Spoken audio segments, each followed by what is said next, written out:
Europe 1. Écoutez le monde changer. Quand la violence s'invite une fois de plus, encore à la une de l'actualité à Marseille. La nuit dernière, c'est une jeune fille de 17 ans, inconnue des services de police, qui a été tuée par balle à Septèmes-les-Vallons, commune qui est collée au quartier nord de la cité phocéenne. Elle est morte lors d'une fusillade. Marion Dubreuil, elle serait une victime collatérale. Oui, ils étaient 3 à bord de cette voiture stationnée qui a été criblée de balles au fusil à pompe et au kalachnikov un peu avant minuit. Il y avait 7 adolescentes de 17 ans assises à l'arrière, la conductrice âgée de 23 ans et un jeune homme de 21 ans, le seul connu par la police pour trafic de stupéfiants et violence. D'après nos informations, c'est lui qui était visé. Il avait rendez-vous hier soir pour récupérer une importante somme d'argent. Il était installé sur le siège passager avant quand les tirs ont débuté. Il a été blessé à l'épaule et puis il a sauté à l'arrière de la voiture pour se protéger, là où se trouvait la jeune fille de 17 ans qui a alors été touchée par une rafale de tirs. Les suspects ont tiré depuis une autre voiture. Ils étaient au moins 2 cagoulés. Ils ont rapidement pris la fuite. La procureure de la République de Marseille a ouvert une enquête pour homicide et tentative d'homicide en bande organisée confiée à la police judiciaire.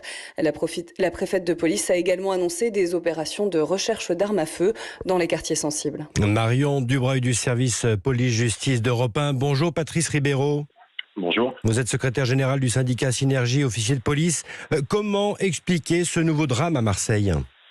Ce nouveau drame, il s'inscrit malheureusement dans une longue litanie depuis le début de l'année de règlement de compte. 14 morts depuis le début de l'année. 14 morts, vraisemblablement 6 identifiés sur des vrais règlements de compte. Pour le reste, ça tourne autour. Mais effectivement, cet assassinat, lui, il s'inscrit dans une tension, on va dire, entre 2 cités aujourd'hui sur fond de trafic de stupes. C'est ça. Derrière, c'est vraiment des règlements de compte dus au trafic de drogue ? C'est essentiellement des règlements de compte dus au trafic de drogue parce que c'est extrêmement lucratif. On a des gens aujourd'hui qui ne vivent que de ça. On a des sommes qui sont incommensurables. Donc effectivement, ça aiguise des appétits. Et puis c'est un business dans lequel vous ne réglez pas vos affaires au tribunal de commerce ou au prud'homme. Mais la police a réinvesti les quartiers. Pourquoi ces chiffres ? Pourquoi cette augmentation en ce moment ? Mais la police a réinvesti les quartiers, effectivement. C'est une technique de harcèlement pour essayer d'empêcher au maximum les choses, on va dire de gêner les dealers. Mais à partir du moment où vous avez 150 points de deal sur Marseille, vous avez à peu près 10 cités principales et que chaque point de deal génère entre 15 et 30 000 euros par jour, vous imaginez bien que ça aiguise les appétits et puis que tous ces gens-là ne vont pas les pointer à Pôle emploi lorsque les choses changent. Bien sûr. 6e victime depuis 15 jours en ce début d'été. Cela vous inquiète ?